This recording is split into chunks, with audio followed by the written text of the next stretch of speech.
पांचवें अध्याय में कर्म संन्यास योग का वर्णन है।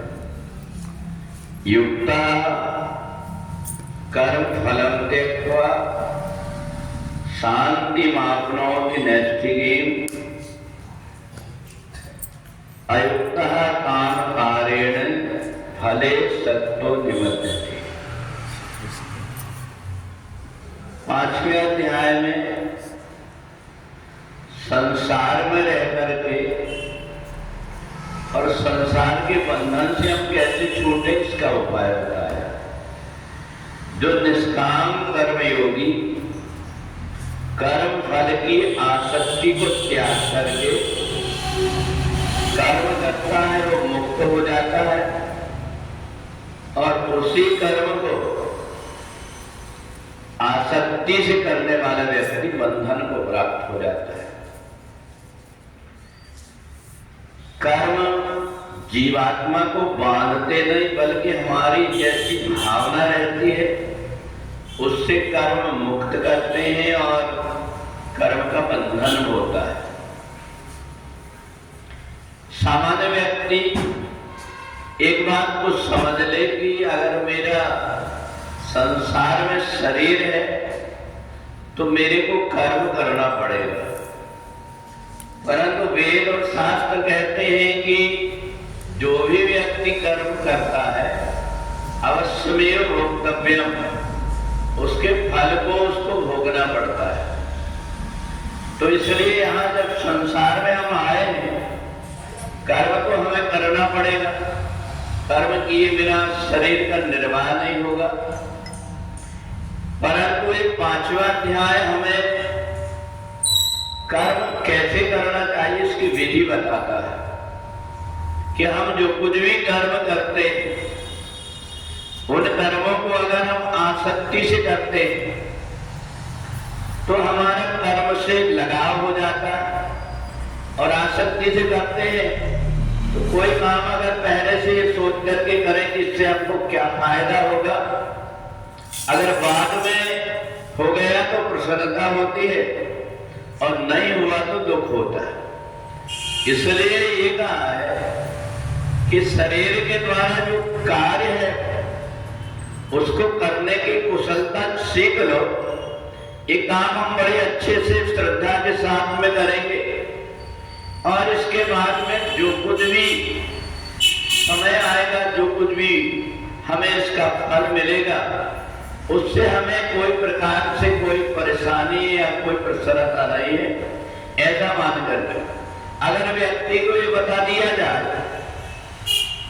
कि जो रास्ता सीधी रास्ता में व्यक्ति चलता है तो व्यक्ति को आगे जाकर के कष्ट नहीं होता, परंतु कम बुद्धि वाला व्यक्ति ये समझ लेता है कि हमेशा सीधी रास्ता चलना चाहिए। उसकी बुद्धि ये काम नहीं कर पाती कि रास्ता में कभी कभी मोड़ आते तो उन मोड़ को छोड़ करके व्यक्ति सोच लेता है कि नहीं मैंने तो सोच लिया कि मेरे को सीधा ही चलना। अगर रास्ते में आने वाले मोड़ के साथ में व्यक्ति अगर नहीं मुड़ता है तो भी वो भटक जाता है। तो इसलिए जीवन में जब कभी हम चलते हैं तो ये सोच करके चलो कि देश का परिस्थिति के अनुसार जीवन में मोड़ आते हैं, कई प्रकार की परिस्थिति आती है। एक समय रहता है जब व्यक्ति कम वस्त्र पहन करके और अपना जीवन निर्वाह कर लेता है, परंतु आदत बनाने की नहीं मैंने तो केवल ऐसा ही कपड़ा पहना है, ठंड पड़े चाहे कुछ भी हो मैं दूसरे कपड़े नहीं पहनूंगा, ऐसा अगर उसने मान लिया तो ये व्यक्ति को समझदार नहीं कहते, उसको मूर्ख कहते हैं।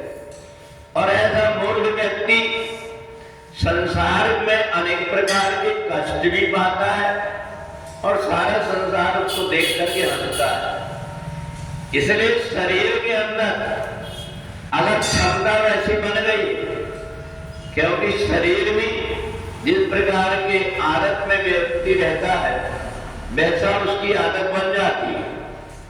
कोई व्यक्ति जो चाय नहीं पीता अगर वो नहीं पिएगा तो उसको परेशानी नहीं। परंतु जिस व्यक्ति ने अपनी आदत बना दिया है, तो आदत जिससे बनाया उसको कहीं ना कहीं से कोई ना कोई उपाय करना पड़ता है। इधर उधर भागता है, देखता है कि कहाँ मेरी तृप्ति होगी। तो इसलिए जीवन में समय के साथ जो चलना सीख जाता है, जैसे परिस्थिति आई उसके अनुरूप अपने आप को ढाल देता है, वो बंधन में नहीं बनता।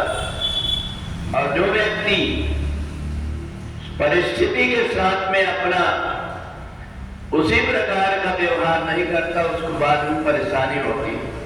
और इसलिए भगवान ने चौथे अध्याय में ज्ञान, कर्म, संन्यास तीनों बताया, और 5वें अध्याय में कर्म संन्यास बताया कि कर्म तो करो, सभी प्रकार से जो कुछ भी कर्म होते हैं उन कर्मों को करो, परंतु एक बात का ध्यान रखो कि कर्म का जो कुछ भी फल होगा उसमें आसक्त मत। जब हम इस प्रकार की भावना से कर्म करने लगते हैं तो हमारे शरीर का निर्वाह भी हो जाता है और हमें बंधन भी नहीं होता। तो इसलिए एक छोटी सी बात है कि जो व्यक्ति फल को ध्यान में न रख करके आसक्ति को त्याग करके कर्म करता है वो कर्म से मुक्त हो जाता है, और जो आसक्ति को रख करके कर्म करता है, कल मेरे को जैसी परिस्थिति मिली थी आज भी वैसे ही मिलना चाहिए।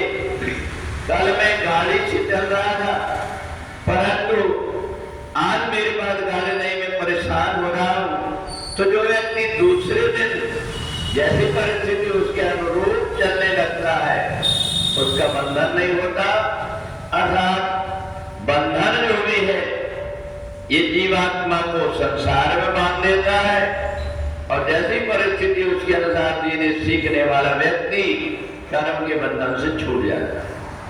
बोले वृंदावन बिहारी लाल की जय।